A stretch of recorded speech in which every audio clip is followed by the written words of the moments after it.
Elucia used to be an ordinary human, but one day, he suddenly finds himself reincarnated as a dragon egg, placed into the world without parents or protection. The first thing he sees is a screen, followed by a voice in his head informing him that his status window will display information about his abilities. While this seems useful, Elucia quickly realizes that hearing a voice inside his head is something he should probably be worried about. The voice explains that she is part of a skill called Divine Voice, and her role is to explain matters related to his status and abilities. When Elucia asks whether this world is some kind of game, the voice refuses to answer, explaining that the Divine Voice skill is only level 1. He then asks if she can at least tell him where he is, but once again she refuses to answer any questions unrelated to his status. Frustrated, Elucia becomes agitated, causing his egg to start rolling until it eventually falls off a cliff. By the time he finally stops, the system informs him that he has gained falling damage resistance, though it comes at a cost, as his HP drops by 1 point. Since he only has 5 HP total, this loss is significant. Elucia continues rolling and reaches the edge of a lake, where he sees his reflection for the first time in this world. That is when he realizes the truth. He is literally just an egg. The system confirms that he is a dragon egg monster, and if his shell is destroyed, he will die instantly. Elucia is already distressed, but things worsen when the system explains that dragon eggs are powerless and possess single-digit intelligence. At the moment, rolling is the only action available to him. While dragon eggs have the potential to become fearsome dragons once they hatch, the chances of surviving long enough to do so are extremely low. Elucia begins to panic, and his shaking causes him to roll down a slope and fall off another ledge, reducing his HP to 3. Realizing how close he is to death, he decides to stay completely still for the time being, as he cannot risk taking any more damage before nightfall. Eventually, his HP regenerates, allowing him to move again. He slowly rolls across the ground, thinking about what his life as an egg will be like. Being an egg is limiting, but Elucia knows that if he survives, he will eventually hatch into a dragon and gain immense power. From that moment on, he makes it his goal to survive. As he rolls through the forest, he encounters another creature. Moving closer, he identifies it as a dark worm, and according to its status screen, it carries the title Egg Eater. This immediately puts him in danger. Elucia rolls away as fast as he can, but the worm is faster, and simply fleeing will not save him. The dark worm has 8 hit points, which exceeds Elucia's maximum health, meaning any direct attack would result in his death. Remembering his fall damage resistance, Elucia formulates a plan. He lures the worm toward a nearby cliff and tricks it into falling with him. When they hit the ground, Elucia survives thanks to his resistance and the fact that he lands on the worm's body. The system then informs him that he has gained 12 experience points for killing the dark worm. As a result, he levels up and meets the requirements for evolution. The system presents him with an evolution tree and asks him to choose between the baby dragon path and the little dragon path. Elucia does not understand the difference, so the system explains that little dragons are a dwarf species of dragon. While smaller than most dragons, they can grow to the size of a bear and possess fire-breathing abilities. In contrast, baby dragons lack immediate strengths but have the potential to evolve into many different dragon species. Elucia considers his options. The little dragon appears to be the safer choice, but just as he is about to decide, he hears a different voice urging him to grow stronger and aim higher. This voice is distinct from the system and seems to be commenting on his evolution choice. While the little dragon offers safety, the baby dragon offers far greater long-term potential. Accepting the risk, Elucia chooses the baby dragon evolution. After evolving, his stats increase significantly, though his HP does not fully recover, meaning he still needs to rest.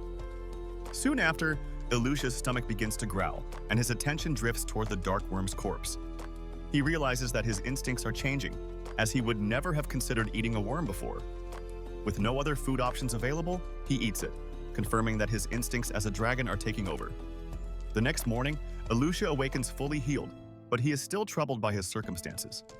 He does not know why he was reincarnated, who caused it, or who he was in his previous life. While he is certain he was once human, his memories are vague and unclear. Soon after, Elucia notices a group of dark worms approaching. Now that he is no longer an egg, he is able to fight back, defeating them one by one. The experience gained allows him to jump to level 3, unlocking Baby Fire Breath. He continues fighting, using this new ability to kill more worms, eventually reaching level 7, then level 15. As his strength grows, hunger sets in again. He considers eating more worms but finds them unappealing. Instead, he eats mushrooms he finds nearby, only to poison himself. Though he barely survives, he gains poison resistance. Still unwilling to eat worms, Elucia searches for new prey, and soon encounters a gray wolf. Though the wolf is larger than him, its stats are lower. Elucia attacks, killing it with fire punches. After inspecting the corpse, he realizes he can cook the meat with his flames. The cooked wolf meat becomes the best food he has eaten since arriving in this world. From then on, he hunts wolves regularly. By evening, Elucia reaches level 20, though leveling slows as his strength increases. While his food situation improves, Elucia feels isolated, as the system refuses to answer his personal questions. Soon after, he hears voices in the forest and investigates. He discovers a group of humans. Though approaching them is risky, Elucia does not want to remain alone and decides to reveal himself. The moment the adventurers see him, they attack, knowing baby dragon meat is valuable. Unable to communicate, Elucia is injured and stunned by magic. Just as they are about to finish him off, a healer named Miria intervenes and stops them. Miria uses the last of her MP to heal Elucia. Though he regains mobility, he pretends to remain injured. By listening to her speech, he gains a language skill. Suddenly, screams echo from deeper in the forest. Elucia realizes a powerful monster must be nearby. Though he tries to stop Miria, she does not understand and runs off. Elucia follows and arrives to find a massive C-rank rock dragon with over 200 hit points. Normally, he would flee, but when he sees Miria collapse, he refuses to leave her behind. The rock dragon attacks, and Elucia barely dodges, earning the title King of Evasion. Overwhelmed by fear, he hides briefly, only to see Miria still alive but gravely wounded. Realizing she will die if he does nothing, Elucia charges the rock dragon despite the divine voice urging him to flee. He distracts the monster, shoving a fireball into its mouth, but it survives and begins regenerating. With no other choice, Elucia carries Miria away, fighting off wolves along the way. When he reaches a village, humans attack him, mistaking him for a threat. Unable to convince them otherwise, Elucia leaves Miria safely behind and flees, earning the title Itty Bitty Hero. Days later, Miria awakens in Marielle's home, learning that her companions Doze and Grants were killed. Haunted by guilt, she struggles with fragmented memories of what happened. After recovering from his injuries, Elucia reflects on everything that has happened over the past few days. He thinks back to his battle with the rock dragon and realizes that, despite using his strongest attacks, his fire barely made a difference. What shocked him most was discovering that the rock dragon possessed the ability to regenerate its HP. That realization alone makes one thing clear. If he wants to survive in this world, he needs to become far stronger. That means evolving. To unlock his next evolution, Elucia focuses entirely on reaching level 25. He devises a risky method to farm experience efficiently by capturing a dark worm and hanging it from a tree, using it as bait to lure other worms. When they rush in to help, Elucia defeats them one by one. The system labels his tactic as Call Allies and grants him the title Wrongdoer. Elucia knows what he's doing is morally questionable, but he accepts it for now, telling himself that once he grows stronger, he won't need to rely on tactics like this anymore. Eventually, Elucia reaches level 25. The system announces that he is eligible for evolution and displays a new evolution tree in front of him. This time, he is presented with 5 distinct paths. The first option is Mini Dragon. According to the divine voice, this form possesses a small body similar to a little dragon, but its individual growth is slow and its immediate power is limited. While many of its later evolutions have strong potential, Elucia is discouraged by how long it would take to reach that strength. The second option is Mini Angel Dragon. This dragon is born with a protective spirit and vows to live for the sake of others. It gains access to white magic and healing abilities, but in exchange, it avoids combat. Elucia considers this briefly, remembering Miria's magic and how it saved lives, but ultimately rejects it. He enjoys fighting and knows he needs offensive power to survive. The third option is Kid Dragon. This form is a direct progression from Baby Dragon, offering improved physical abilities and combat potential without major drawbacks. It is a stable and balanced choice, one that would allow him to continue growing steadily. The fourth option is Kid Marble Dragon, a mutated dragon variant with enhanced magical aptitude. This form offers unique abilities and higher magic potential, but its long-term growth path is uncertain, making it a risky and unpredictable choice. The final option is Young Plague Dragon. This form marks the beginning of an evil dragon lineage, one that spreads disaster and corruption wherever it goes. Elucia immediately recoils at the description. The idea of becoming a being that brings suffering to others deeply unsettles him, and he is ready to dismiss the option outright. However, the system continues listing its traits. Among them is exceptionally high intelligence and the ability to transform into a human. Ilusha freezes. He shouts that he has no desire to become an evil dragon, yet the idea of regaining a human form shakes him to his core. He imagines returning to villages, speaking to people, making connections again, but choosing that path would mean spreading disease and destruction wherever he goes. The very thought fills him with conflict. Each option represents a different future: power, restraint, sacrifice, corruption, or balance. Ilusha struggles to decide what kind of existence he wants in this world. He thinks about Miria, the humans he saved, and the monsters he has fought. He wonders whether becoming stronger will push him further away from humanity, or whether strength is the only way to protect others. Unable to reach a decision, Ilusha screams in frustration, staring at the evolution tree as the screen waits for his choice. Overwhelmed and uncertain, Ilusha shouts in frustration, unable to decide which evolution path to choose. He believes that becoming a young plague dragon is dangerous, yet he cannot ignore his desire for human transformation so he can see Miria again. He convinces himself that if he chooses the plague dragon and later unlocks human transformation, he can still live a righteous life. With that belief, he finally makes his decision and evolves into a young plague dragon. As the evolution takes place, his wings grow larger and his body color changes. The divine voice announces that the evolution has succeeded. Ilusha looks at his reflection in the water and immediately feels regret, as his appearance now looks far more intimidating than before. The divine voice informs him that view statistics has increased from level 2 to level 3, allowing him to see more detailed information about his abilities. The divine voice continues listing the results of the evolution. The divine voice skill itself rises to level 2. Ilusha gains the ability to fly, the skill Dragon Scale Dust, and Light Bite, which evolves into Venomous Fang. He also acquires the Dark Attribute, Sickly Breath, and Paralyzing Poison Claws. As the list continues, Ilusha grows increasingly uneasy. The divine voice then announces that he has received the titles Calamity and Miscreant. After leveling up to level 2, everything about his new power feels disturbing, yet he continues to believe that human transformation will justify the choice he made. Suddenly, the divine voice falls silent. Ilusha panics and asks where the human transformation skill is, but receives no response. He asks whether he must level up further to obtain it, and the divine voice replies that it cannot provide that information at the current level before disappearing. Ilusha becomes despondent. He has gained many dangerous abilities, yet failed to obtain the one thing he wanted most. He asks again about the true identity of the divine voice, but is told that this information cannot be revealed at his current level. He then requests explanations for his newly acquired skills. The divine voice explains that Dragon Scale Dust releases a powerful miasma whenever he flaps his wings, affecting all nearby life. At its highest level, a dragon with this skill can destroy entire nations simply by flying. Ilusha spreads his wings slightly, and the plant beside him withers and dies. Realizing the destructive nature of his existence, he falls into despair. The divine voice then explains Sickly Breath, an attack that spreads a miasma filled with highly contagious diseases. It states that this ability has previously led to the destruction of entire civilizations. Ilusha wonders if he can still return to a heroic path.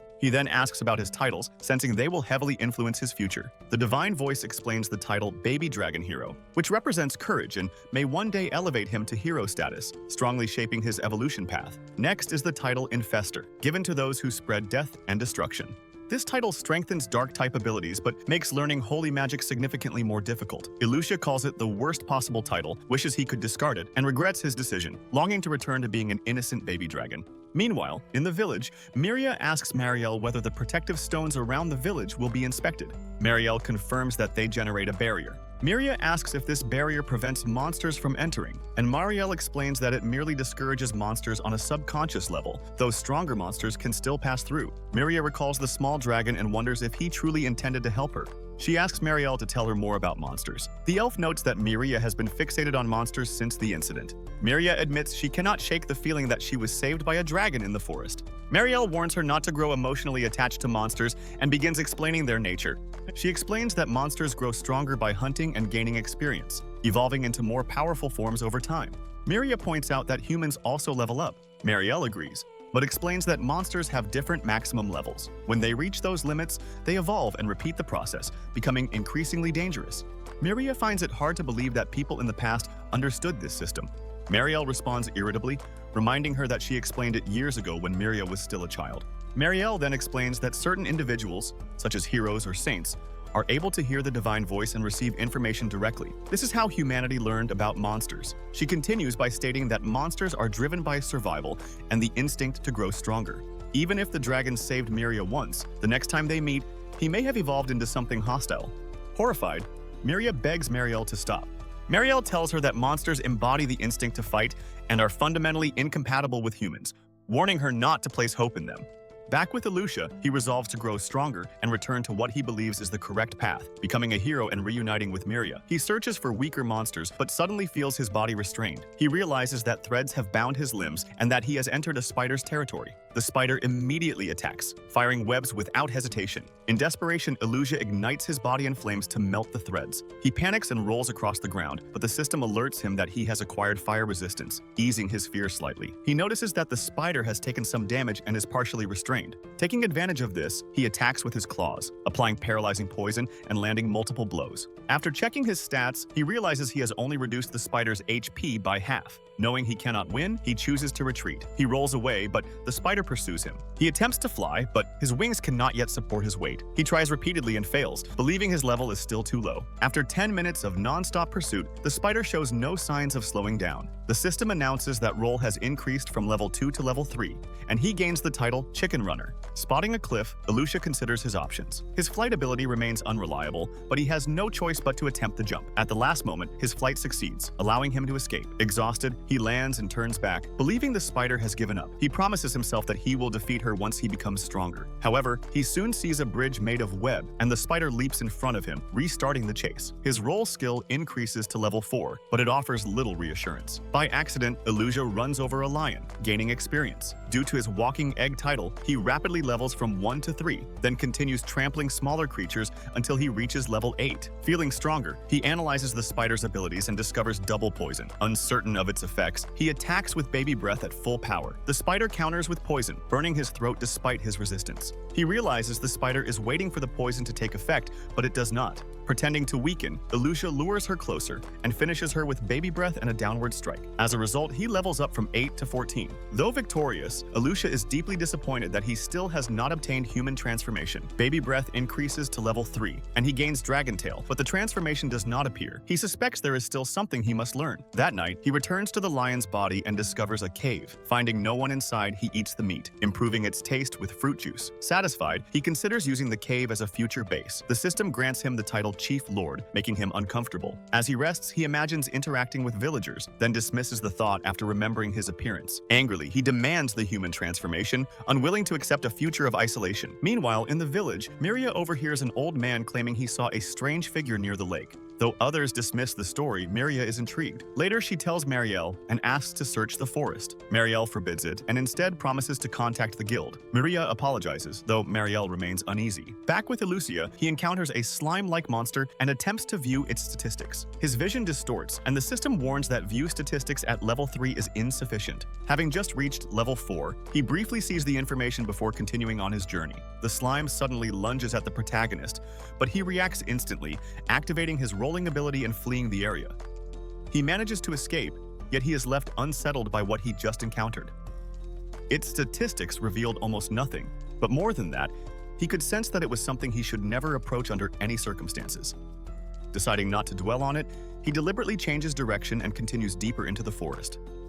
While searching for meat, he notices a jar resting beside a tree. Thinking it could be useful for storing fruit or supplies, he reaches for it. Without warning, the jar springs to life, spinning violently and striking him in the face. Only then does he realize it is a monster. The divine voice identifies it as a D-rank turtle. He is stunned that a turtle can disguise itself as a jar. He immediately attacks with a dragon punch, but it only deals a single point of damage. He follows up with repeated attacks and eventually knocks the turtle over with his tail, only for it to activate rest and recover all of its HP instantly. Refusing to give up, he continues attacking until he suddenly wonders whether the turtle is an aquatic type. Acting on this idea, he throws it into the water. The turtle panics, and moments later he gains 36 experience points. Thanks to his title, he receives bonus experience and levels up from 14 to 15. He considers the fight finished, but the divine voice announces that he has gained the title Crook King and that his rogue title has increased from level 2 to level 3. As he turns around, he freezes. Several more turtles are gathered behind him. He quickly remembers the scream the previous turtle let out before falling into the water and realizes it must have called for help. The turtles stack themselves into a towering formation, advancing toward him. The protagonist takes to the air, grabs the top turtle, and slams it into the ground. He repeats this over and over until the entire group is defeated. Through this battle, he acquires the meteorite ability, exciting him as he realizes that certain actions can unlock new skills. Soon after, the divine voice announces that he has earned 594 experience points. With bonus experience from his titles, he surges from level 15 all the way to level 30. His flying skill increases from level 1 to level 2, and view statistics rises from level 4 to level 5. He is thrilled by the sudden growth, though disappointed when the turtle shells shatter and cannot be used as containers. Still, he has gained a large amount of meat and significant power. As the excitement fades, he begins thinking about balance in his diet and wonders where he can find vegetables. Despite evolving so much, he still has not obtained human transformation. With only 10 levels remaining before his next evolution, doubt creeps in as he questions whether the transformation will ever appear. At that moment, unfamiliar sounds echo through the forest, multiple footsteps approaching. Investigating, he encounters a monster unlike anything he has seen before. He attempts to view its statistics, but it is too far away, revealing only its species. The divine voice identifies it as a D-rank clay bear with an extremely high recovery rate. Since they share the same rank, he wonders if he has a chance of winning. He briefly questions whether it is truly a bear or simply clay-shaped like one, but dismisses the thought. What matters is that defeating it would give him clay he could freely mold into pots, jugs, and cups. He follows the bear quietly and launches a surprise attack from behind, striking with his fists. Instantly, the bear opens its mouth wide and nearly swallows him whole. He barely resists and realizes this creature behaves nothing like a normal bear. The bear presses forward, but he rolls to evade and counterattacks from behind, dropping its HP from 40 to 25. Confident, he assumes the fight will be simple, until the bear instantly regenerates. At that moment, he understands this battle will not be quick. He circles the bear, thinking carefully. Using meteorite is impossible while the bear is grounded, so he switches to a hit-and-run strategy, striking its back and retreating before it can counter. The bear continues to regenerate, but he believes victory will come once its MP is exhausted. Suddenly, the bear releases a thunderous roar that shakes the forest. A violent sandstorm forms, obscuring everything. When it clears, the bear reveals a new form, its body covered in sharp thorns. This transformation shakes his confidence. Rolling will now be far more dangerous. As he considers his options, he realizes his MP is running low. In that moment, the bear hurls a thorn at him. He narrowly dodges and notices something unusual. Acting on instinct, he tears off one of the bear's arms and confirms his suspicion. The clay softens once separated from the body. Using this insight, he compresses the clay into a sphere and heats it with meteorite, finally defeating the bear. The system announces that he has gained 300 experience points, and thanks to the Walking Egg title, he rises 3 levels. He also acquires a new skill called nutcracking. Though surprised by the name, he is relieved to finally have access to usable clay. Leaving it to cook, he heads back into the forest in search of food. He comes across unusual mushrooms, but discards them after learning they are poisonous. Soon after, he encounters a large plant that suddenly reacts and attacks him. The system warns that it is a rare carnivorous plant. While dangerous, it cannot tolerate salt, which he needs for cooking, so he takes it with him. The scene shifts to Maria walking through the forest. Although Marielle advised her to let the guild handle the investigation, guilt weighs heavily on her. A testimony from B, who claimed to see someone walking nearby, pushes her to search on her own. When a dark worm appears, she defeats it with a fireball and continues forward, more cautiously this time. Back with the dragon, he observes a D-rank mushroom monster. When fully grown, these creatures become mobile and aggressive, but their flavor resembles meat. He imagines how well it would work in a broth. Nearby, he discovers even rarer mushrooms, known as Morotrogia. These mushrooms have historically brought prosperity or ruin to nations due to their hallucinogenic effects. Ignoring their danger, he burns them and instead collects valuable piper's mushrooms, which are worth their weight in gold. Miria reaches the most dangerous part of the forest, but is overcome by fear and decides to turn back toward the village. Returning to the dragon's den, he prepares soup using a luminous mushroom. After adding salt, the dish finally tastes right, and the flavor reminds him of his former life. The system announces that his cook title has increased from level 1 to level 2. He notes that the small container makes eating difficult, so he plans to use clay to craft a larger bowl. He also begins making bricks for a wall, earning the title Potterist. The next morning, a carriage arrives near the forest. The coachman informs the passengers they have reached their destination. A human and a demi-human sent by the guild enter the forest. Meanwhile, back at the den, the dragon prepares meat by cutting and skinning wolves, seasoning them, and leaving them to dry. As he walks through the forest, he reflects on how accustomed he has become to this world. When he returns, he finds monkeys stealing his meat. He scares them off and devises a plan to stop them by mixing poison mushrooms into the food. He notes that he can now easily distinguish poisonous plants. Following flower petals carried by the wind, he arrives at a breathtaking clearing. Suddenly, a small and extremely rare creature appears. Viewing its statistics, he learns it is a poisonous princess, a species that relies entirely on poison-based abilities. Before he can react, it flees. A stake suddenly strikes the ground nearby, distracting him just long enough for the creature to attack. He reacts and takes flight, but it vanishes into the tree canopy, leaving behind a faint laugh. Assuming the threat has passed, he lowers his guard. Moments later, poison begins spreading through his body. His senses dull, his vision blurs, and he collapses, realizing too late that everything had unfolded exactly as the creature planned. His body feels unbearably heavy as the poison spreads. His breathing grows shallow, and his thoughts slow to a crawl. This poison is clearly far more lethal than anything he has encountered before. When he asks the divine voice whether this poison is different from ordinary poison, he is warned that such detailed information cannot be provided at his current level. Even so, he understands one thing clearly. If he stays still and does nothing, he will die. That fear forces his mind to stay sharp. He realizes the only way forward is to learn more about the creature that poisoned him. Calling for an appraisal, the divine voice responds, explaining that the monster is a D-rank venom princess. It describes her cruel hunting method. She poisons her prey, retreats, and waits until the poison takes full effect before returning to consume what remains. The divine voice continues, revealing that the venom princess produces her poison internally by ingesting highly toxic substances. However, it also reveals her greatest weakness. Her bodily fluids act as an antidote to the very poison she creates and are often used to negotiate for her life when captured. With that information, everything becomes clear. If he wants to survive, he must capture the venom princess alive. There is no other option. Thanks to his poison resistance, he can still move, though barely. Certain that she would not abandon poisoned prey, he activates his roll skill and forces himself forward. Just as he expected, the venom princess is nearby, rolling through the forest to keep him within sight. Suddenly, a clay stake slams into him. He is shocked to realize that she can attack even while rolling. Despite the pain and his blurring vision, he continues the chase. Then a memory flashes through his mind, the cliff he once used to escape the spider. As his roll skill rises from level 4 to level 5, he accelerates, convinced he can catch her now. She fires more stakes, but he presses on, knowing that while she may surpass him one day, for now he is still faster. He leaps forward and strikes her, sending her flying. For a moment, he thinks it is over, until he sees her trajectory leading toward the river. If she escapes, he will lose the antidote and die. He jumps after her, but the poison surges violently through his body, clouding his vision and weakening his limbs. Even so, he refuses to give up. Using the last of his strength, he unleashes baby breath midair, propelling them both back to solid ground.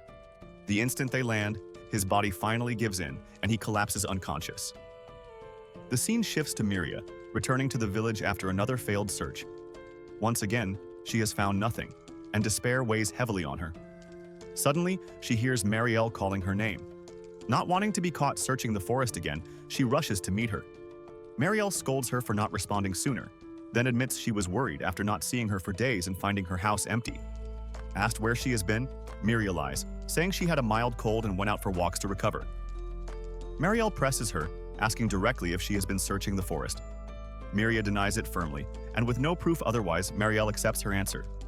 She then explains that the guild has sent adventurers to investigate and urges Miria to leave the matter to them. Back in the forest, he slowly regains consciousness. The Venom Princess is sitting quietly in front of him. At first, he assumes she stayed to finish him off, believing the poison should have killed him by now. But as he moves, he realizes the pain is gone and his body feels lighter. He understands then that she gave him the antidote using her own bodily fluids. The realization hits him hard. After he risked his life to save her, she chose to save him in return. In that moment, a bond is formed. He brings her back to his cave and prepares a simple meal. As they eat together, a sense of comfort settles in. For the first time since arriving in this world, he does not feel alone. The loneliness he carried begins to fade. He briefly considers giving her a name, realizing that neither of them has one beyond their species, but decides it does not matter. What matters is that they understand each other. As the days pass, they grow closer and begin working together.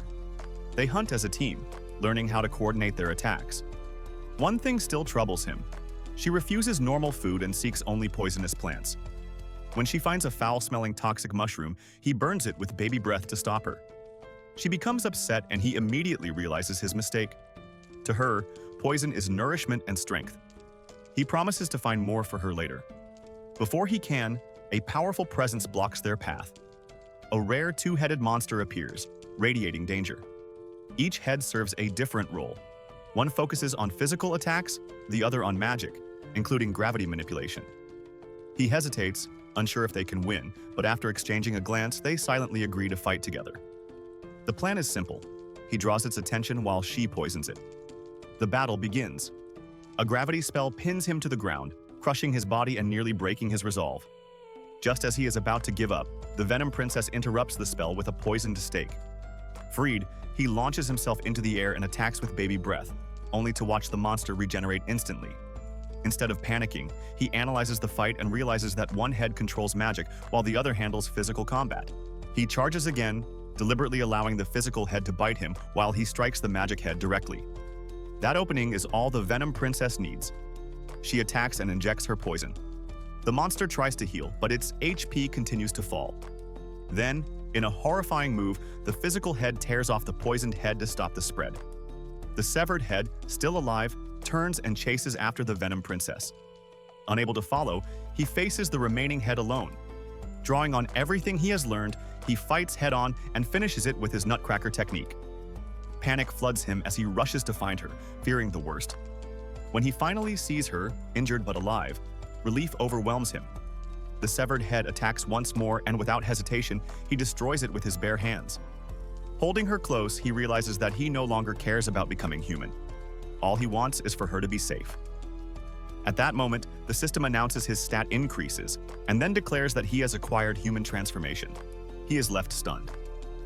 Back in the village, Miria and Marielle prepare to welcome the arriving adventurers.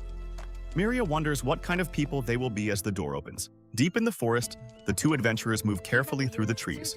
Yuno questions Meltia's decision to accept a C-rank mission with just the two of them. It's a dangerous assignment, and they should have waited for the rest of their party. Meltia replies calmly that it's actually simpler this way. If things turn bad, they can retreat without worrying about protecting others. Yuno tells her not to joke like that. Meltia clarifies that although the request is ranked C, they are not here to hunt monsters. Their task is to search the forest, which makes it less dangerous than it sounds. Still, Yuno finds it strange that they are looking for someone who is most likely already dead. Earlier, they had arrived at Marielle's home. Meltia had pointed out that it's unusual to see an elf living among humans. Mia served them tea before Marielle asked her to step outside, explaining she didn't want her to overhear the mission details. Meltia asked about the target of their search. Marielle explained that his name is Doss, and that he was part of the party that fought the rock dragon alongside the girl they had just seen. As they head into the forest, Yuno recalls how intensely Mia had been watching them. Marielle had mentioned that Mia feels responsible for Doss's death and may have been sneaking into the forest alone to search for him. That's why this mission was requested, to confirm whether the rumors are true. Yuno concludes their goal is simple: search the forest and find proof that Doss is dead. Meltia agrees. If they find the body, that settles it. If not, they'll spend a few days hunting and return to report that nothing was found. Back at the cave, the plague dragon gently wraps the Venom Princess in healing herbs to speed her recovery. While she sleeps, he opens his menu to check her updated status. Human transformation is still there. He reflects that stepping outside to test it would be safer. If he transformed inside the cave, the lizard might panic. He starts walking, telling himself he's not heading toward the village to see Miria. He activates roll, then stops halfway. The truth hits him. He does want to go. He still can't believe he unlocked human transformation right after claiming he didn't need it. His thoughts spiral. What would he even do as a human? He doesn't want to abandon the Venom Princess, but the thought of living in a real village tempts him. He briefly imagines switching forms every few days, dividing his time between cave and village. That idea quickly falls apart. Even so, the possibility of earning human trust excites him. He wonders what he might look like. Handsome? Beautiful? He pictures himself staring at his reflection in the river. Finally, he activates human transformation. His body twists, bones shifting, flesh reforming. When it's over, he looks into the water and freezes. The form staring back at him is even more grotesque than his plague dragon body. He demands to know if this is really how human transformation is supposed to look. The divine voice responds that it cannot explain further at his current level. Frustration floods him. Worse, his attack and defense are cut in half and his mana drains rapidly. The transformation makes him weaker. Realizing it's useless in its current state, he reverts back, deeply disappointed. Elsewhere, the adventurers defeat a spider and continue moving. Meltia remarks she's glad they're handling this together. As night approaches, they admit they've found no trace of Doss. Yuno suggests he likely didn't venture this deep. The monsters here are too strong. Meltia considers turning back, but then they notice a cave. At the entrance stand two rough statues, one shaped like a dragon, the other resembling a human. Yuno wonders if it's some kind of shrine. Meltia doubts the village practices dragon worship, but both feel strong magic coming from the statues. Yuno, with his heightened senses, catches the smell of something pleasant. They step inside and discover hanging meat, glowing mushrooms lining the walls, animal skins, and a barrel filled with red fruit that resembles rare spice. Meltia wonders if it might be red gold. Yuno asks if they should take some, but Meltia refuses. This cave clearly belongs to someone powerful. Stealing could cause serious trouble. Suddenly, the Venom Princess appears at the entrance before slipping away. Yuno asks what it was. Meltia identifies it immediately. A poison princess. One bite could kill them. She orders him to leave at once. Outside, the dragon watches anxiously as the human knight and demi-human inspect his cave. He wonders what they thought of it. Should he approach? He knows they'll see him as a monster, but demi-humans exist in this world. Maybe if he transforms, they'll mistake him for one of them. He activates human transformation and steps toward them, intending a harmless greeting. From their perspective, though, the figure approaching is terrifying. Yuno prepares to strike, but Meltia stops him and dispels the transformation with magic. They recognize him for what he truly is, a plague dragon. Meltia orders Yuno to retreat immediately. Watching them run, the dragon feels the sting of rejection. Later, Yuno asks if they're being followed. Meltia says no, but admits plague dragons in this forest are a serious concern. Yuno suggests returning to report this, but Meltia decides they need more evidence. If they're going to investigate further, they'll need reinforcements. Yuno proposes summoning the rest of their party tomorrow. Back at the cave, the dragon collects meat, telling himself he's recovered from yesterday's disaster. He approaches the Venom Princess with a request. Monkeys have been stealing his dried meat, and he wants to poison it to teach them a lesson. He asks her to create something strong, colorless, and odorless. She prepares the poison without hesitation. He marvels at how invisible it is. He laces the meat and waits for hours. Eventually, he dozes off. When the monkeys arrive, one collapses instantly. The dragon leaps into action, declaring he'll end this for good. The monkeys fight as a team, but he and the Venom Princess coordinate better. She takes down two, and he finishes another. Then a piercing whistle cuts through the air. Their leader emerges, a massive orangutan-like monster of higher rank. Using view status, the dragon realizes the alpha is equal to him in strength and can fortify his followers. He launches a fireball, but the smaller monkeys shield their leader with earth magic. Under the alpha's support, they become faster and stronger. The Venom Princess defends him, but he's briefly restrained as the alpha charges. She intercepts and is thrown aside. He breaks free but feels himself nearing his limit. He calls on the divine voice for information. The alpha is a giant orangutan, a higher-ranked evolution that defeated the previous leader in battle. Among them, evolution through combat is sacred. They've mastered support magic to strengthen their clan. Realizing the alpha can communicate telepathically, the dragon captures one monkey and attempts negotiation. He warns that the poisoned monkey will die unless the Venom Princess provides an antidote. In exchange, they should be allowed to leave. The alpha refuses. They are too dangerous to ignore. The clan's law is clear. Eliminate the weak, even if it requires sacrifice. The dragon counters that if both sides fight to the end, neither will survive. The alpha stands firm. Seeing no alternative, the dragon challenges him to a duel. The alpha explains duels occur between clans, or when an alpha is challenged. But if the dragon and the Venom Princess count as their own clan, the rules can apply. The dragon accepts. The alpha agrees. To prevent interference, the Venom Princess is restrained. The two leaders face each other. The alpha attacks first with crushing blows. The dragon defends, barely finding room to breathe. He uses roll to reposition, but the alpha calls it dishonorable. Knowing he can't drag this out, the dragon leaps forward, striking with his tail and unleashing a flurry of punches that briefly stun the alpha. Checking his status, he sees the alpha still has a third of his HP left. The The Alpha shifts tactics, channeling MP into agility. His speed increases dramatically.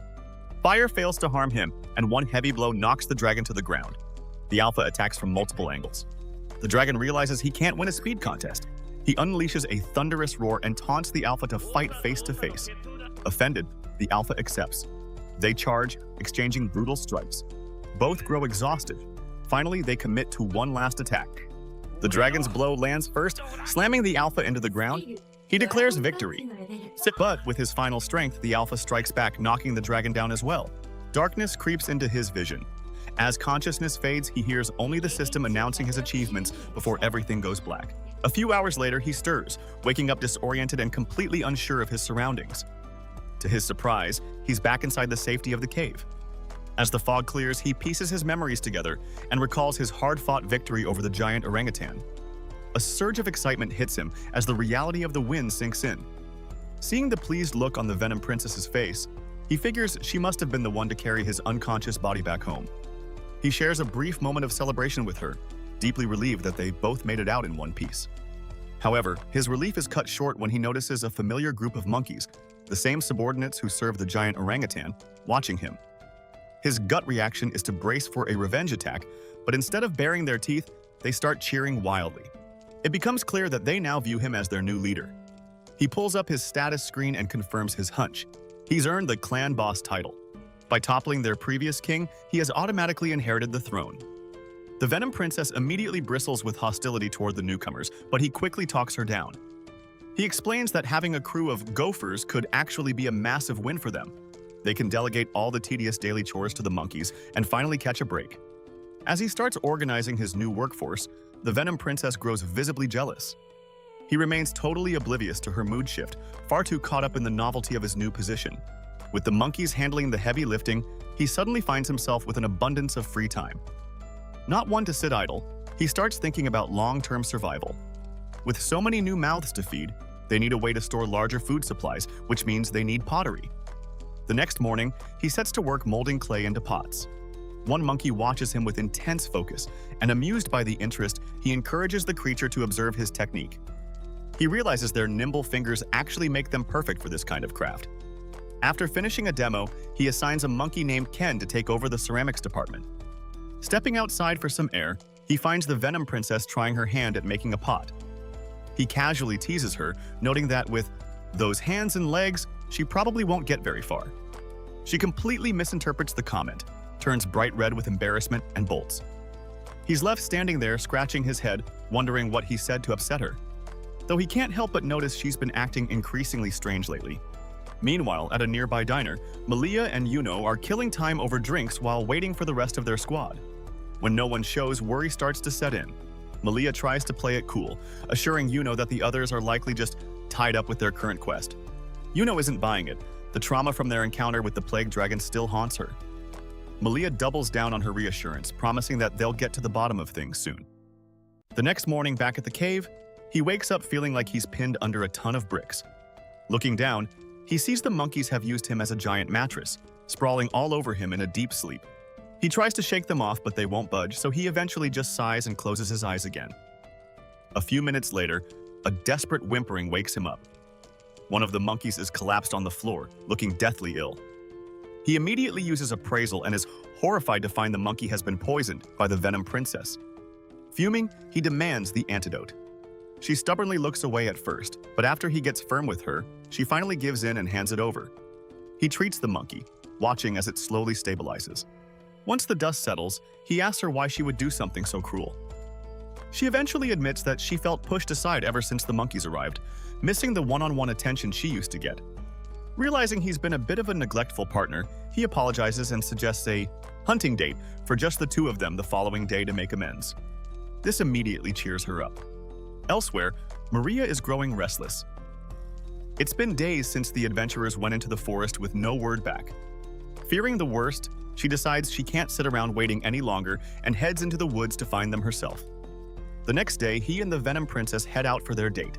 He's in high spirits, enjoying the fresh air, but the Venom Princess looks like a storm cloud. The reason? He brought the monkeys along. To him, they're just extra muscle. To her, they're third and fourth and fifth wheels. Disappointed, she stalks off ahead of the group. Suddenly, she senses a threat just as two forest wolves pounce from the brush. He prepares for a standard skirmish, but before he can even blink, the monkeys swarm the wolves with surgical precision, ending the fight in seconds. The victory leaves the duo standing there with nothing to do, making the Venom Princess feel even more redundant than before. Meanwhile, Maria has wandered much deeper into the forest than she planned. The dense trees and unfamiliar sounds start to weigh on her, and she considers turning back. Just then, she spots a figure in the distance that looks like him. She calls out and follows, but before she can reach him, she runs smack into a terrifying, overwhelming creature. She freezes, paralyzed by pure primal fear. At the same time, he is walking back with the Venom Princess, finally picking up on her frustration. He explains that while he has responsibilities as the boss, he truly values her. He promises that their next outing will be strictly no monkeys allowed. Overjoyed, she tackles him with excited licks, finally getting the affection she craved. Their moment is shattered by a blood-curdling scream. He recognizes the voice instantly. It's Maria. Without a second thought, he shakes off the Venom Princess and starts rolling toward the sound at top speed. She tries to keep up, but her rolling skill is too low. She hits a rock, tumbles, and loses over half her health. He stops just long enough to make sure she's alive, reassures her of his feelings, and then guns it toward Maria. He arrives just as three wolves are closing in for the kill, slamming one into the dirt with a heavy impact. He positions himself as a shield in front of Maria. The divine voice chimes in, identifying them as Maha wolves, pack hunters that use a third eye to share vision and coordinate attacks. Even though they're ranked as standard monsters, he can feel a bizarre, powerful aura coming off them. The wolves lunge in a synchronized strike, but he counters with a blast of baby breath, turning one to ash instantly. When the other two try a pincer move, he meets them with his fists, shutting them down for good. He tries to approach Maria slowly, but she's understandably petrified, cowering against a tree. Then she remembers the dragon that saved her before and realizes this is the same guardian. Trembling, she stands up and tries to communicate. Seeing that he's there to protect her, her fear turns to trust. But the danger isn't over. More Maha wolves are circling in the shadows. He signals for her to get on his back, and she doesn't hesitate. With Maria safely mounted, he braces himself to plow through the pack and ride to safety. Meanwhile, Marielle begins to notice that Miria has been gone far longer than usual. At first, she assumes the girl is nearby, but after asking around and checking the usual places without finding her, unease begins to settle in. She finds Grigori and immediately starts searching with him. They check the outskirts of the village and the nearby fields, but after a long search with no results, Marielle's expression turns grave. There is only one explanation left. Miria has returned to the forest to search for Doss. Even knowing how dangerous that choice is, Marielle cannot ignore it. She cares too deeply about Miria to leave her alone in such a deadly place. She firmly tells Gregory that she is going into the forest to find her. Gregory offers to come along, but Marielle refuses and instructs him to stay behind in case Miria somehow makes her way back to the village. At the same time, the rest of the adventuring party finally arrives. They gather around Yuno to hear his report. As he describes the strange cave, the overwhelming magical pressure, and the appearance of the plague dragon, the mood shifts. Tension spreads through the group. Some of the adventurers hesitate, quietly questioning whether they are truly prepared to face something of that level. Sensing their uncertainty, Meltia steps forward. She reminds them that danger is part of the path they chose. They became adventurers, knowing they would face powerful monsters. Her steady words prevent the group's morale from collapsing. Deep in the forest, Elusia is sprinting at full speed with Miria clinging tightly to his back. His thoughts race as he searches for a way out of their situation. When he spots a narrow valley ahead, an idea forms quickly. The tight terrain could restrict the Maha wolves' movement and give him a better chance to fight instead of continuing to run. Once they reach the valley, he carefully sets Miria down in a sheltered spot and turns to face the wolves. Drawing on his Plague Dragon abilities, he unleashes a powerful attack and eliminates 3 Maha wolves in quick succession. Despite the efficient victory, he gains no experience. His stats are already maxed, leaving no room for growth through ordinary battles. With the immediate danger cleared, he lifts Miria again and continues moving through the forest. As he runs, conflicted thoughts flood his mind. Part of him considers returning her to the village immediately, but he fears repeating past mistakes. If he reveals himself again, he could be injured or even killed. The frustration weighs on him heavily, especially because he still cannot fully understand what Miria is saying. Then, without warning, Miria wraps her arms tightly around him. Her voice is soft and emotional. Though he cannot grasp every word, her meaning is unmistakable. She is thanking him. At that very moment, the divine voice echoes in his mind. He has met the requirements for his next evolution. A list of possible paths appears before him. He reviews them carefully, but one decision comes easily. He refuses to continue down the plague dragon route. If he evolves further in that direction, his appearance and aura will only grow more frightening. If that happens, Miria may never be able to approach him without fear. Another option draws his attention. Dark Drago Human, a demi-human evolution. At first, the name excites him. It sounds as though it might grant a fully human form. But he restrains his expectations. Something that convenient is unlikely to come without drawbacks. He continues examining the remaining choices. Most are either too sinister or too weak. The only other option that genuinely interests him is the Little Arc Dragon, which grants flight and white magic. The ability to fly is extremely tempting. However, the word little makes him hesitate. Choosing a smaller branch might limit his future development. Unable to decide immediately, he postpones the evolution. Miria tugs at him, signaling that she is thirsty. They arrive at a waterfall and stop so she can drink. While she kneels by the water, he continues weighing his options. From a practical standpoint, enhanced rolling speed or flight seem to be the safest choices. Out of curiosity, he asks Miria what she thinks he should become. As expected, she does not understand his words. She replies with phrases that initially sound meaningless to him. But as she continues speaking, something changes. Certain words begin to make sense. His language comprehension skill has improved. He clearly hears her introduce herself as Miria. Both of them brighten with excitement. He can finally understand her, even if only partially. Overjoyed, they splash water at each other and laugh in the river. As they spend more time together, his language skill steadily increases. By the end of the day, he can understand most of what she says, though responding properly remains difficult. Miria explains that she entered the forest searching for her comrade Doss. As she speaks, she gradually realizes that Illusia is the same dragon who saved her before. Overcome with emotion, she hugs him tightly. The warmth of her embrace fills him with a deep sense of comfort. In his heart, he quietly apologizes to the Venom Princess. He has made his choice. He selects the demi-human evolution so he can remain by Miria's side. After some time, Miria looks at him curiously and asks his name. He realizes he does not have one. After thinking carefully and failing to come up with anything meaningful, he gestures for her to choose a name instead. Miria reflects on everything he has done, his bravery, strength, and kindness. After a moment of thought, she names him Illusia. The divine voice appears and asks him to confirm the name Illusia, warning that it cannot be changed once accepted. Since Miria gave it to him, it feels right. He confirms it. From that moment forward, he is officially Illusia. He barely has time to appreciate it before heavy, thunderous footsteps echo through the forest. Illusia instantly recognizes the sound. He quickly lifts Miria onto his back and begins running. His first instinct is to get her safely to the village before searching for Doss. But before that, he must deal with the wolves still chasing them. The Maha wolves refuse to give up. They surround Illusia and Miria from all sides. Then Illusia notices something disturbing. Doss is leading the pack. His face looks pale and unsteady. Miria recognizes him immediately and demands to know what he is doing with so many monsters.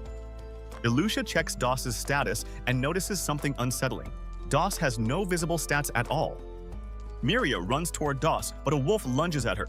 Illusia blocks the attack just in time. Miria retaliates with a fireball, knocking Doss to the ground. As he falls, Illusia sees that Doss is clutching something tightly, a lump of dirt he guards as if it were priceless. Then the thunderous footsteps sound again.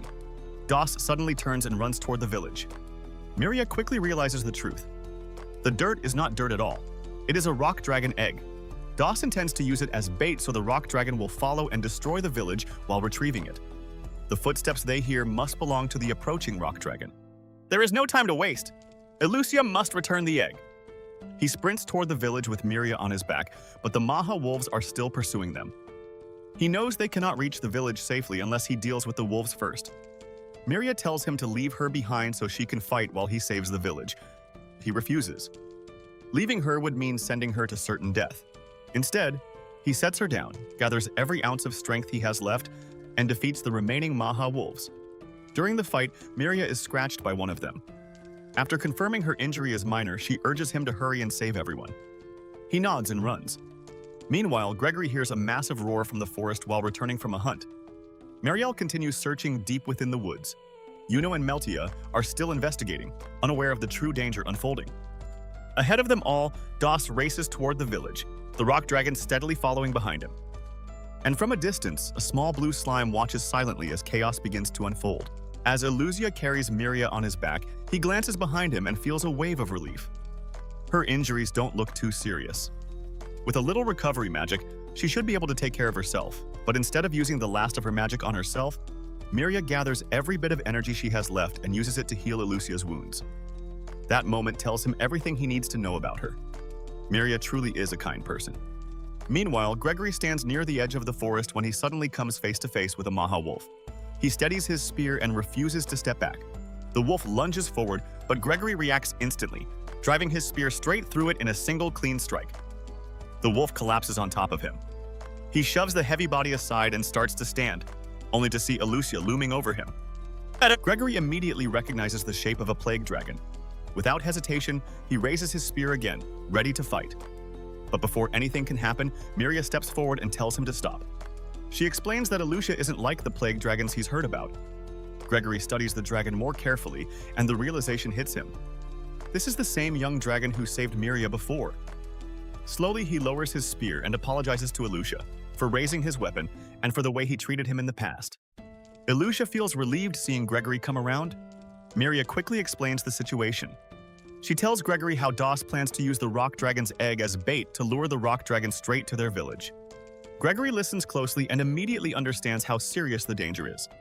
Without wasting time, he asks Illusia if he can climb onto his back. Illusia agrees. Back in the village, Das walks calmly through the fields. The villagers are stunned to see him alive, completely unaware of what he's planning. Their confusion only grows when Miria and Gregory arrive riding on the back of a plague dragon. In the distance, the roar of the rock dragon grows louder and louder. Gregory knows time is running out. He quickly explains the plan. He and Illusia will confront the rock dragon directly. Miria will stay behind and help evacuate the villagers since she's injured and shouldn't be in the middle of the fight. Illusia agrees immediately. His reason is simple. He doesn't want Miria anywhere near danger. Miria isn't happy about staying behind while they handle everything, but she understands. In her current condition, she'd only slow them down. Reluctantly, she accepts the plan and lets them go. As Gregory rides on Illusia's back, he says something that clearly means a lot to the dragon. When all of this is over, Gregory promises to introduce Illusia to the villagers properly. He wants everyone to know that Illusia is their ally. Hearing that, something stirs inside Illusia. This is what he's always wanted, to live peacefully among humans and be accepted instead of feared. And now, on top of that, he might even be recognized as a hero. It almost feels too good to believe. Back in the village, Das has already started causing chaos. He moves through the streets with his sword drawn, killing several animals and even attacking one of the villagers. The people around him are frozen in confusion. This is the same man who disappeared not long ago, and now he's returned like this. Gregory and Illusia arrive, adding even more confusion. The villagers can't understand why Gregory is riding on a plague dragon. Gregory shouts for everyone to calm down and listen. He tells them Illusia isn't their enemy. He's there to help. Before anyone can fully process what he's saying, the ground begins to shake. The rock dragon is getting closer. Gregory immediately orders everyone to run as far away as possible. The villagers scatter in every direction. Everyone runs, except for a small boy named Jean, who stays hidden behind a crate.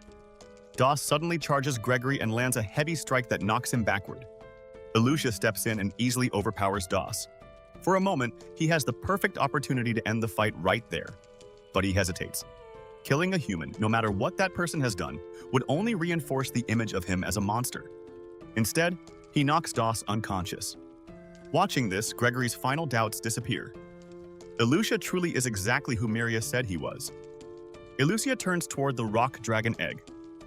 He needs to secure it before the dragon arrives. But suddenly, Das opens his eyes again. Illusia looks at him uneasily. Something feels wrong. When he checks Das's status, he sees something strange. Das's level matches that of the Maha wolves. That's not normal for a human.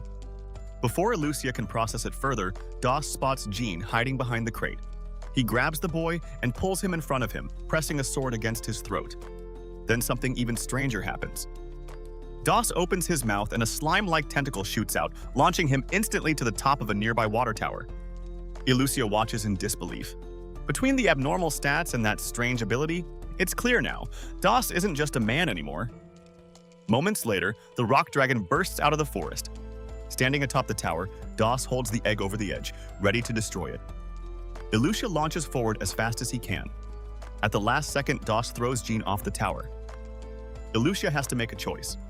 He changes direction immediately and dives to catch Jean before he hits the ground. He saves the boy, but at that same moment, Das jumps down and smashes the egg against the ground, shattering it completely. The rock dragon sees the broken egg and loses control. It unleashes a deafening roar and begins stomping the ground with terrifying force.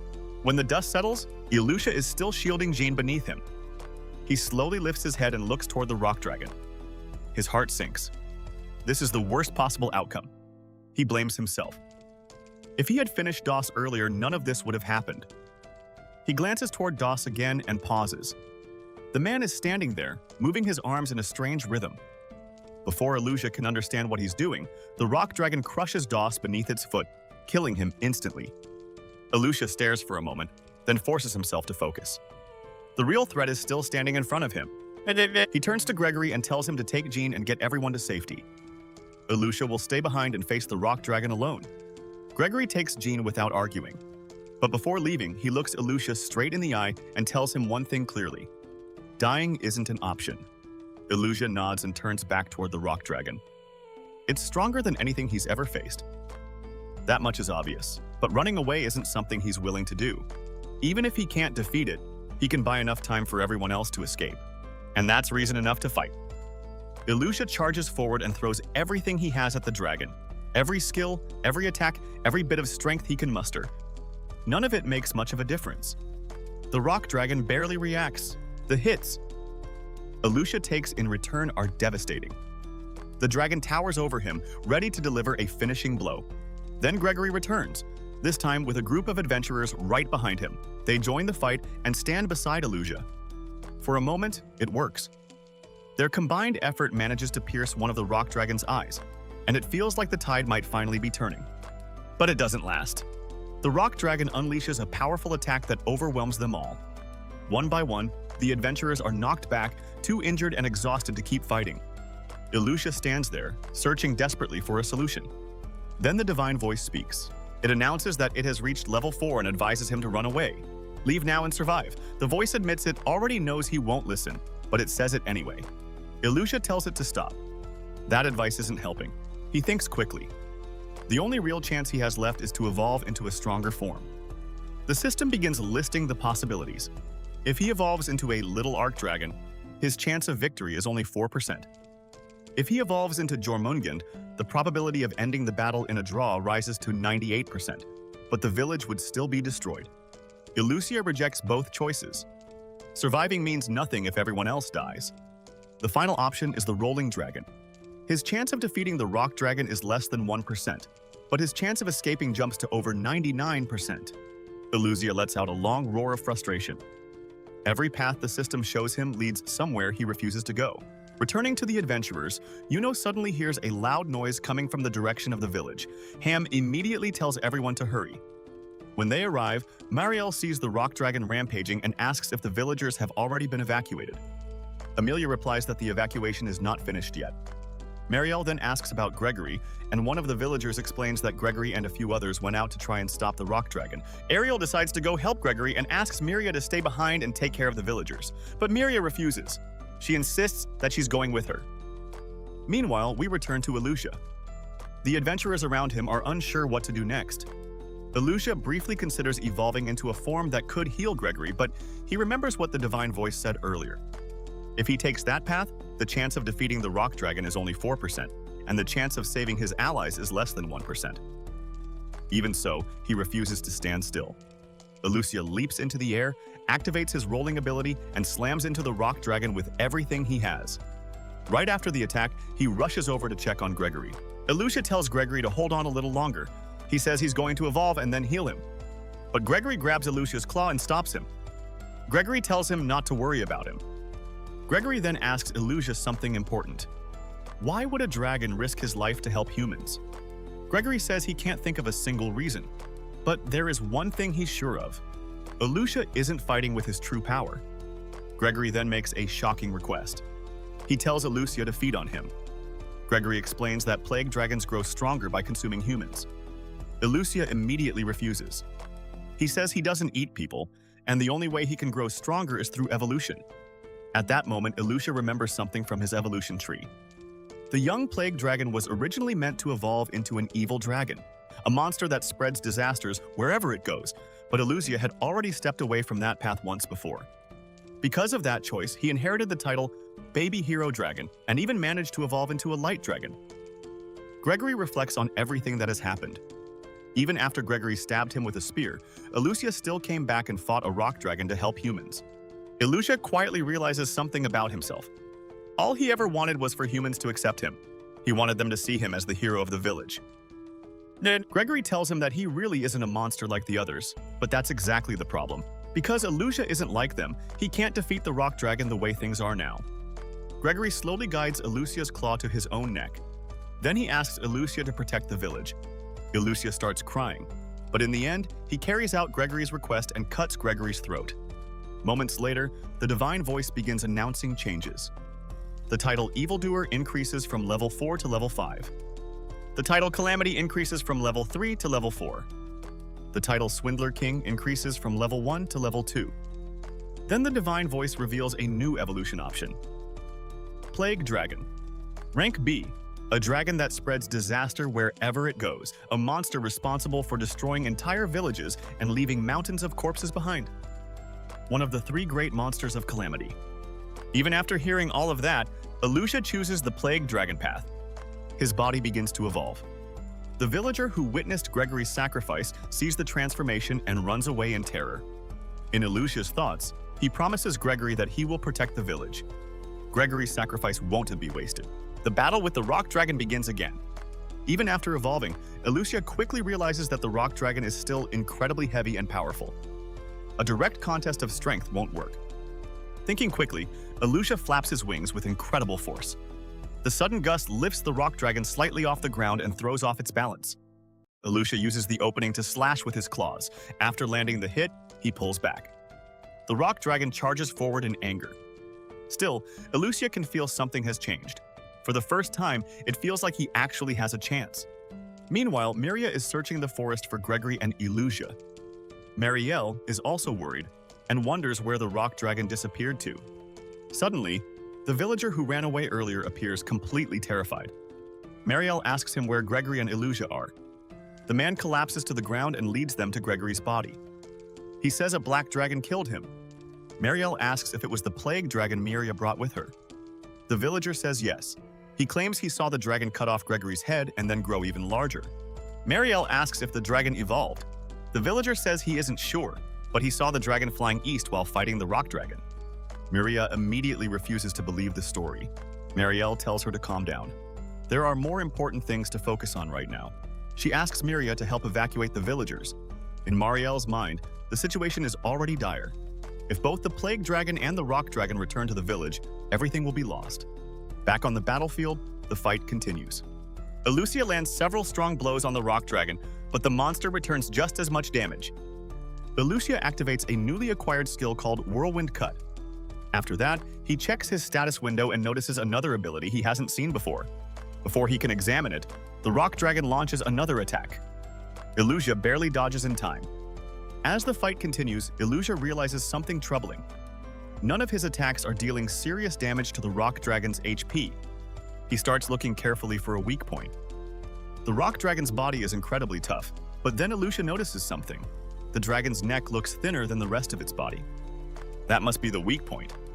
Elucia charges forward and delivers a powerful dragon punch directly to the dragon's head. He follows it with a heavy tail strike. On the third attack, he finally crushes one of the rock dragon's eyes. Elucia thinks this will give him the advantage, but suddenly the rock dragon turns and begins charging straight toward the village. Elucia rushes ahead and blocks its path. He declares that the dragon won't get past him. Back in the village, Miria is still helping the villagers evacuate with Marielle. Marielle orders the remaining villagers to gather anyone who can still move and leave immediately. When she turns to call Miria again, she realizes Miria has disappeared. Marielle quickly guesses what happened. Miria must have gone after the plague dragon. Back at the battle, Ilusha manages to hold the rock dragon back, preventing it from reaching the village. But doing this leaves him open to attack. The rock dragon repeatedly slams its head into him, forcing him backward. Ilusha spreads his wings again and releases dragon scale powder into the air. The powder begins affecting the rock dragon. Watching carefully, Ilusha notices the dragon's neck again. That thin section must be the key. He focuses his attacks there and activates the neck breaker skill. This time it works. Ilusha snaps the rock dragon's neck, and the massive creature crashes to the ground. The divine voice announces that Ilusha has gained 384 experience points, which are doubled thanks to the Baby Hero Dragon title. As a result, the Plague Dragon rises from level 1 to level 19. Sometime later, Miria finally arrives and calls out to Ilusha. She asks if he still recognizes her. She also points out that he defeated the rock dragon and asks if he evolved again since he looks much larger now. But Ilusha remembers something else. He remembers killing Gregory and turning into this monstrous form. At that moment, Marielle arrives and immediately fires a beam of light magic at him. Miria jumps in front of Ilusha and shouts for Marielle to stop. She insists that this dragon is Ilusha, the one she told Marielle about. Marielle responds that Gregory was killed by that monster. She asks Ilusha if it's true. Even before hearing an answer, Miria refuses to move away. She believes there must be some kind of mistake. But then something unexpected happens. The dragon scale powder begins affecting Miria. Ilusha suddenly realizes the truth. He really has become a monster that can no longer stay close to humans. Without another word, he spreads his wings and flies away. Behind him, Marielle quickly casts healing magic on Miria. Later, Ilusha lands near a lake and looks at his reflection in the water. When he sees his new body, he comments that he looks incredibly powerful, almost like a living tank. Then he notices how stiff his body feels and wonders if he should have some kind of automatic recovery ability. At that moment, he spots a flower nearby. When he checks its status, he discovers something surprising. The flower is called Ilusha, the same name Miria gave him. He remembers hearing that this flower only grows in places where monsters live. Because of that, it's extremely rare and often given as a meaningful gift. In the language of flowers, Ilusha represents courage and bravery. It symbolizes heroism. When he realizes this, Ilusha begins to cry. He asks the divine voice to erase his name. But the voice replies that once a name is confirmed, it cannot be changed. Overwhelmed with regret, Ilusha collapses onto the ground. He calls himself a fool and wonders what he was trying to become. He even questions why he was brought into this world at all. Suddenly, he hears a sound nearby, but right now, he says he doesn't care about anything anymore. And that's where the episode ends. Please like and subscribe, and we will catch you next time.